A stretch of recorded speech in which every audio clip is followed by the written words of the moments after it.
All right, we're going to be demoing the Sinatra. That is on our grill list from the grilling menu. It starts with ciabatta, and like many of our other, butter oil on the grill first.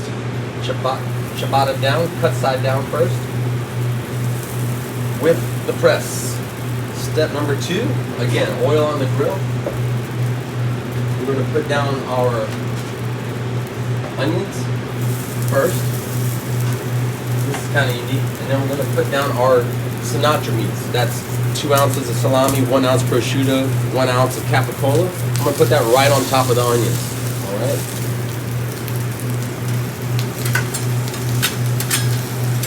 This is again one of our popular sandwiches.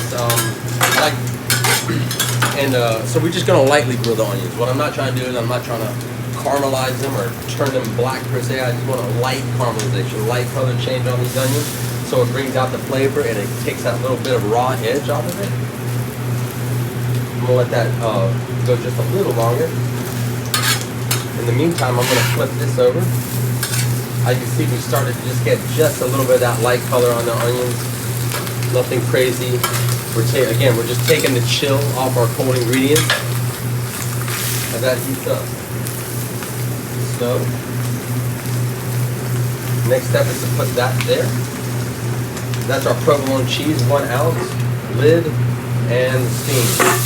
Now the steam does 2 things here, and it does, as it does with all of our sandwiches. Not only is it pushing out the melting of the cheese, but it's also heating up everything that's under that lid. So all those little layers of meat will get nice and warm without getting overcooked or overly crispy. It keeps the caramelization of the onions from going too far. So there's a lot of functions of the steam underneath this lid. It's something to think about every time you apply it. It's like, how am I applying the water right now? Now our bread is nice and tender on the top side, and it is good and golden brown on the bottom. And that is exactly what we're looking for every time we grill ciabatta. So to get this ready for the Sinatra, I'm going to bring this over to our station. And one moment, I'll be right back.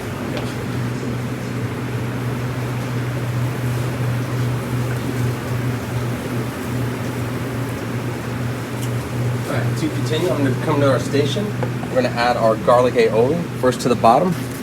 Now if you see the way all of our stations are set up, it's always spreads, meats, and cheeses on one side, and then we'll move over to our veg and finishers on the other side over here. Next we'll add our giardiniera, our spicy giardiniera relish. We call it a spicy pepper relish on the menu, but it's basically giardiniera that's been ground up. We'll spread that. That's got a nice heat to it, very nice and bold. And then we'll wait for our Sinatra to come off. And we'll lay that right there. Now we will finish with our tomatoes.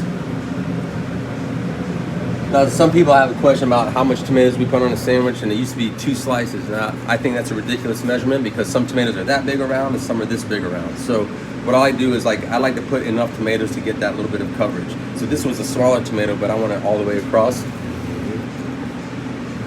Our lettuce there, and like our other sandwiches, straight line cuts, and you end up with this gorgeous sandwich to serve. Thank you very much.